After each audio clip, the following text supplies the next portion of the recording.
So we just finished our homeschool bookwork for the day and the kids are out playing, and I have a few minutes that I wanted to take this afternoon to plan out a unit study for our homeschool. So today I want to take you step by step through the process I use to create my own unit study. So you may have heard the term, the sky is the limit when it comes to homeschooling. And I think that's especially true when you talk about schooling with unit studies. In fact, in a previous video when I talk about the philosophies of homeschooling, unit study is a way that some people choose to do all of their homeschooling. So I'll put a link in the description box below if you're interested in checking out the video where I talk about the different homeschooling philosophies.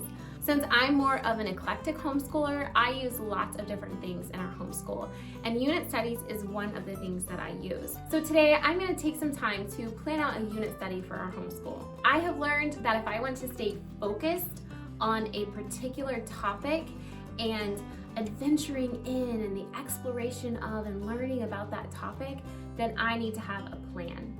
And so today I'm going to do some planning for a unit study, and I'm going to bring you guys along and I'm going to show you just the 4 simple steps I take in writing a unit study.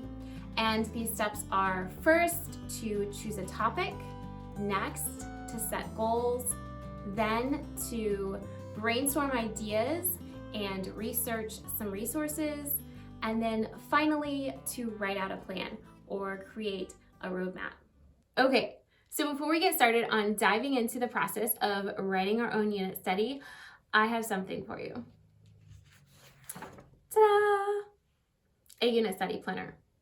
Because as I was thinking about doing this unit study and putting it all together and trying to figure out how I wanted to do everything, I thought, wouldn't it be awesome if there was a planner that perfectly matched how my brain worked and how I plan out a unit study? And I thought, that would be awesome. And so I made one.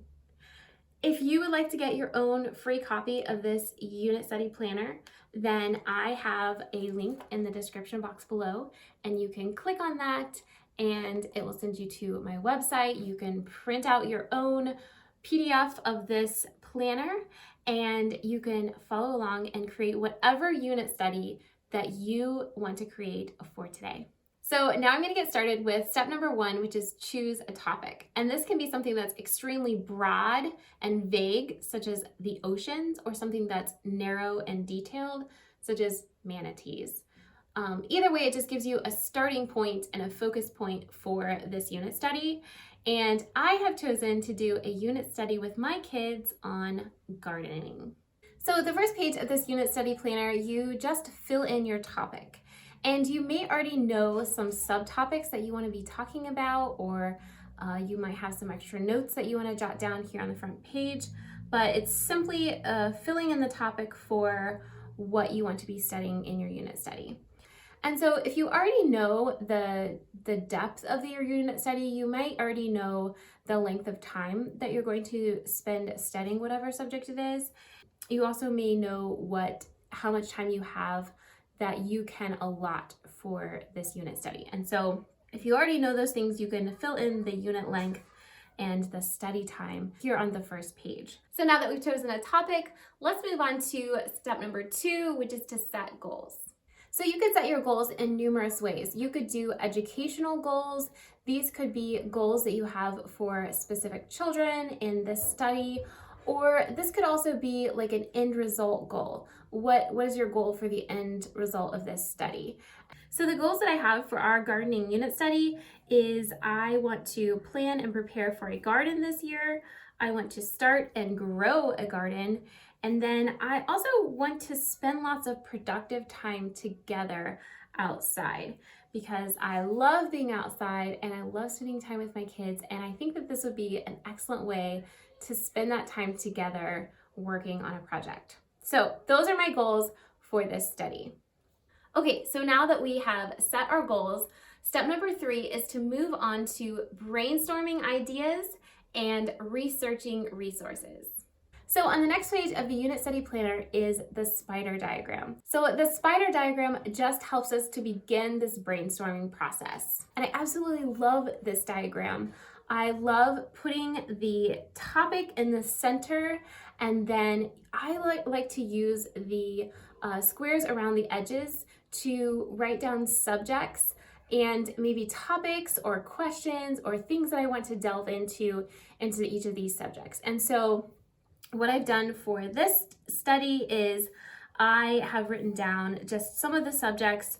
I have social studies and music, science, math, language arts, geography, fine arts, and then I also have an extra subject, life skills, because there's a lot of life skills that you learn during this unit study, and here are some of the ones that I want to focus on or think through or make sure that we are working through in this study. And so there are also lots of other subjects you could include. You could include PE and religion, you could include enrichment, you could break down the language arts to be something like writing and grammar and spelling and reading. So there's lots and lots of different ways that you can use this spider diagram to help you dive a little bit deeper into the areas that you want to cover during this unit study. So after beginning this brainstorming process using the spider diagram, next is the brainstorming page. And this is the ideas page.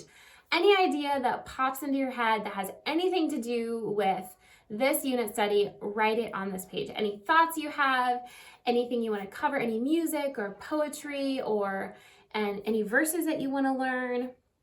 I just pretty much jot down anything that comes to mind that's in relation to this unit study here on this page. Thoughts, ideas, resources, possibilities, leave no stone unturned. This is just going to be full of resources and information and places you can go for inspiration. So this is just a great resource for you to have as you start diving into what are your thoughts? Where would you like to go with this unit study? What are some questions that you want to ask, or what are some things that you want to dive into? Are there any field trips that you want to go on? So this is the place that you write down anything that you can think of that you might want to possibly look into with this unit study. So after the brainstorming page where you record everything that you can possibly think of, next is the resources page. So this is just a page where I have specifically lined out resources in certain categories, and you can just do some research to figure out what would work best for your unit study.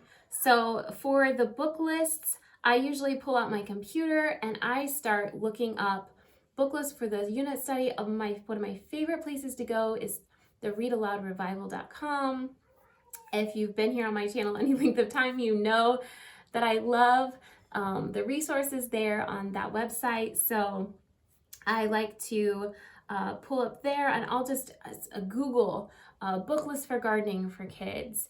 And then also I like to look up field trip ideas for ideas here in our area or things that we might want to go and do. This is also where I like to record the activities that we might want to do during the unit study, and I like to keep track of the games that are available to play that would just enhance learning during our unit study. All right, so we have our topic and our goals. We have tons of ideas and resources that we can draw from.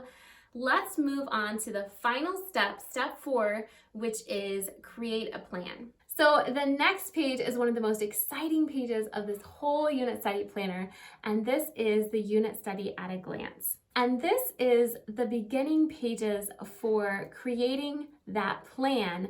And this page is just a planning worksheet for you as you create your unit study. And so it walks you through how are you going to cultivate the wonder to begin this unit study? How are you going to pique some interest here to start with?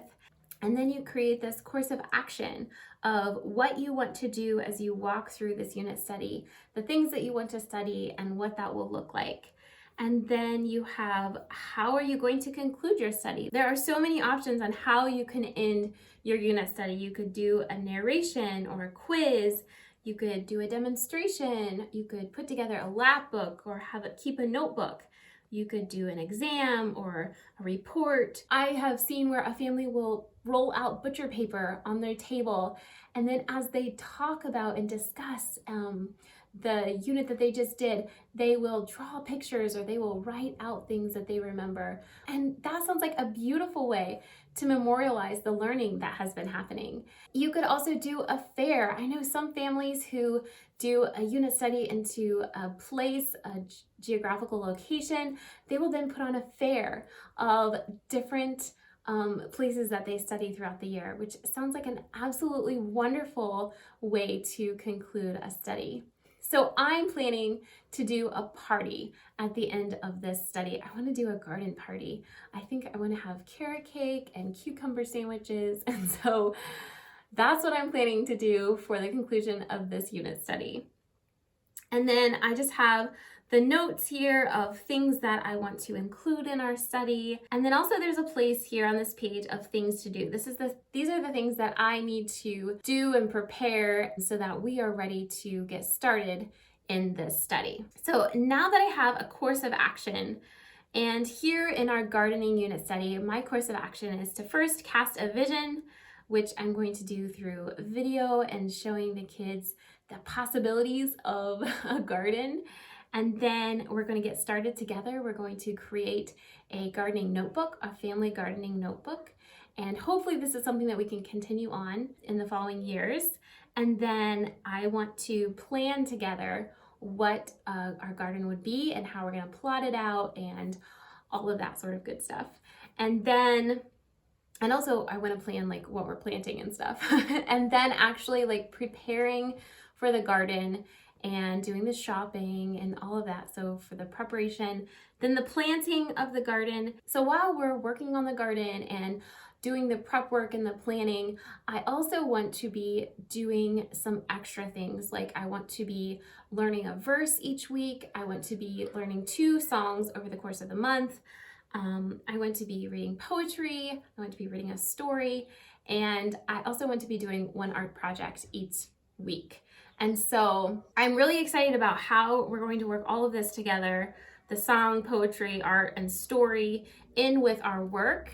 And I also want to be doing something food-wise. So like a snack and a drink before we start working, or maybe as we're working. I'm not sure quite yet how I want to do that, but something like the reward of working hard. I want to make sure that we include that in my plan. And then also I want to have the celebration at the end, and that is a garden party, whatever that is. It's not like a true garden party, but that's what I'm planning for celebrating the end. And obviously later on at the end of summer, there will be harvest, but I actually want to just celebrate the end of our unit study before then. So my key 3 in this whole unit study, the things that I think that I need to focus on in order for this to be a success is 1, I need to sell it. I want my kids to be excited and passionate about this and catch the vision from me of how excited I am to be working on this project and not just see it as a bunch of work, because of that would just be miserable for everyone. So that's the first thing. I need to sell it.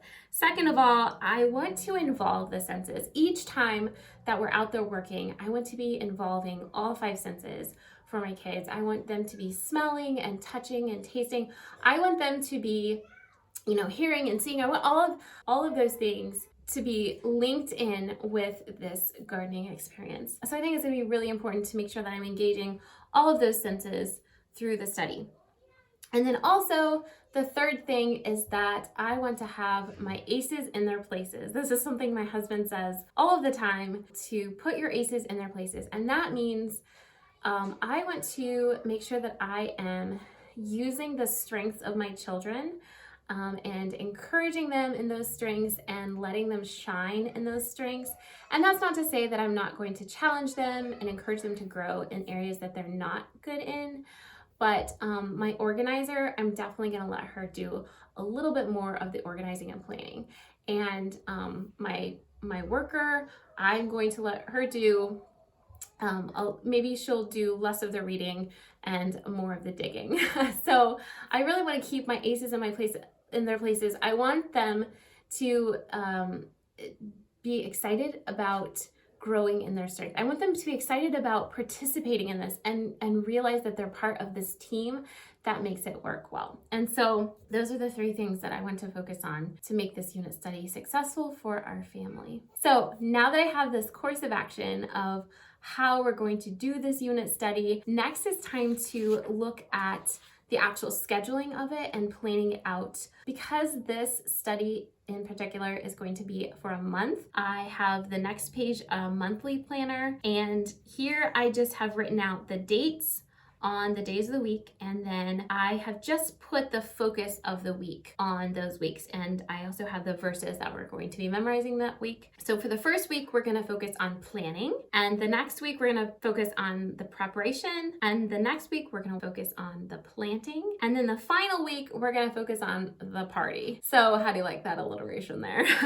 Planning, preparation, planting, and then our party. So we'll see how this all plays out. But that's the plan for our monthly overview for this unit study. And then I have a weekly plan, and this is where you can just plan according to the week. What you would like to happen for each of those weeks, like what's going to fall on Monday and Tuesday, what's going to fall on Wednesday, Thursday. So I've just written out our priorities and goals for this week and what I want to accomplish by the end of that week. And then I just jot down what things will be happening for what days. So this is also the place where I am going to keep track of the poetry and the songs and the verses and the art project that we have for the week and when we're going to do those things. And this final page that we have in the unit study planner is just a single lesson plan. And this is where I am writing down the date and the lesson and the topic and then our lesson focus. I am writing down the materials and preparation work that I'll need to do for that particular lesson, and then our learning objectives, the structure of how that lesson will go, or the things that I want to accomplish in that lesson, and then any notes that I have for that particular lesson. So now I'm ready to take my unit study at a glance page and to pull out my things to do list and to start working on the things that I need to do to prepare for my first lesson for our gardening unit study. Thank you so much for coming along today as we planned out our homeschool unit study. If you found this video to be helpful, please like this video, and I would love for you to subscribe to Born for Homeschool if you're looking for tips and tricks, information, and encouragement to simply support you in your homeschool. I will see you again in my next video.